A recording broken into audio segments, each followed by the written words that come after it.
Hello, my name is Don Nixon. I'm retired now, but when I was working, I was a project manager here on Parliament Hill. I worked with Public Works and Government Services Canada. And when I was with the department, I was responsible for the conservation of the Peace Tower. Today, what I'll be talking about are not my projects, not the politicians, but stories I've learned about Parliament Hill. And this is part of a 5-part series on stories about Parliament Hill. Our next story, Susan, is about this statue. This is the Queen Victoria statue on Parliament Hill. Yes. I was the project manager of the conservation of this statue, and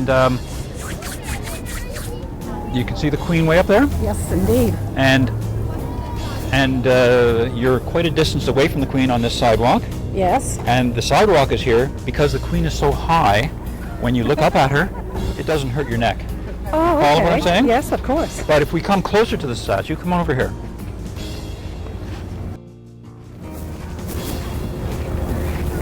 Now, if I asked you to look up at the statue of the Queen here, Yes. whoa, it's a little more difficult, right? Yes, it is. So, in the old days, when this statue was made, it was customary to have, especially monarchs, up very high on a pedestal.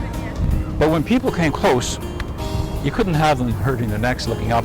And so the sculptors put things of interest lower down, Right. like the lion, and then there's other, and these are called allegorical figures. And now an allegory is something that means something else. So this is a lion, for example, Yes. but it really means something else. Now, can you guess what it might mean? What it might symbolize? Well, in a sense, royal. I mean, Very much so. Yeah. This is actually Great Britain. That represents Great Britain. right. The young lady over there, see the young lady? Yes. On the other side, she represents Canada, the Dominion of Canada. So these are allegorical figures. Now, I wanted to tell you a story about the lion, the allegorical figure, the lion. But it's an X-rated story. Now, Okay. now are you over 18? Are you okay? Oh, yeah, yes. Okay. So I'm okay then. Yes, you're all right. All right. Now I hope that young fella is a good climber. This lion, Susan, he's incredibly macho. Like look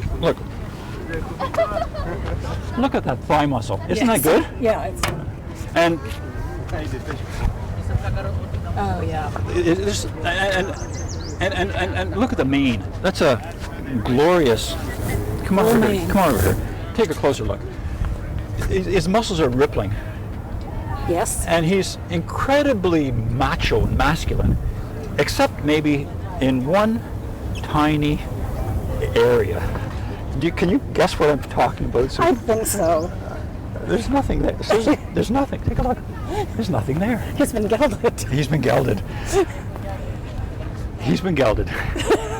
This came to light back in the 1950s. Some fellow in the Library of Parliament, somebody received a letter from somebody, and I don't know who, in the 50s, that the lion has been gelded.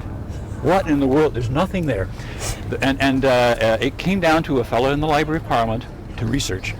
So he came out here, and he looked, and there's nothing there, and he thought he could see some file marks that where it was cut off. And so that's how the story started. And this story was told to me when I was a project manager for the conservation of the statue. Yes. Back in the late 80s or early 90s perhaps. And this story was told to me then.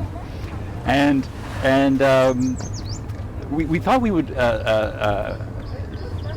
do more research on our own, and it turns out that the story, the way the story was told to me, is that at the unveiling ceremony, when this was unveiled, that the lion was intact, like it was there. And the unveiling ceremony had all of the people, all the very important, the VIPs, were lined up on this circular walkway where we were, and this was all covered over with a drape. And then the drape was whisked away, and all the people, can you imagine those people, those two people over there, they're looking in this direction. Are you over 18? Oh, I don't know if I should continue.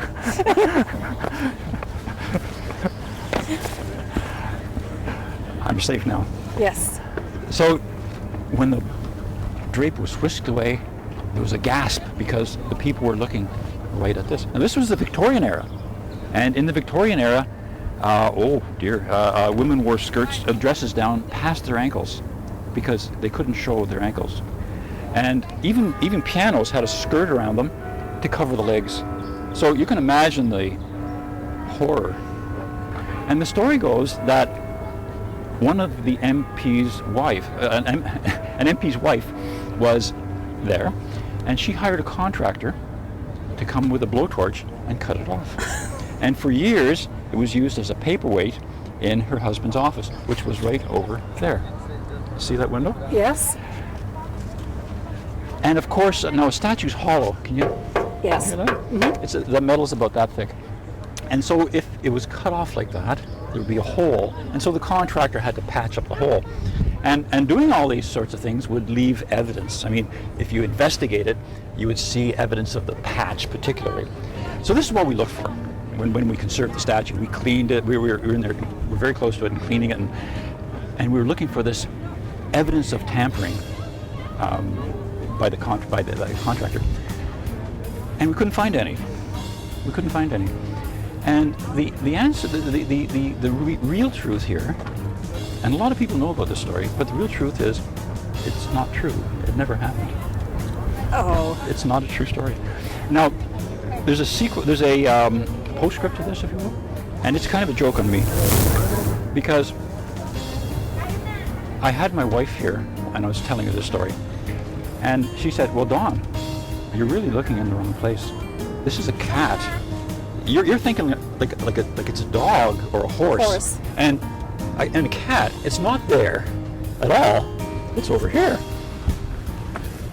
This is where it is in a cat." And so we were looking in the wrong place completely. But there's absolutely nothing there either. And so it's just a story. But it's a well-known story. A lot of people know about it, but very few people know the truth. So now all of you out there know the truth. But this will be a story in my book as well. Oh, that's wonderful. Yeah. And that's my X-rated story.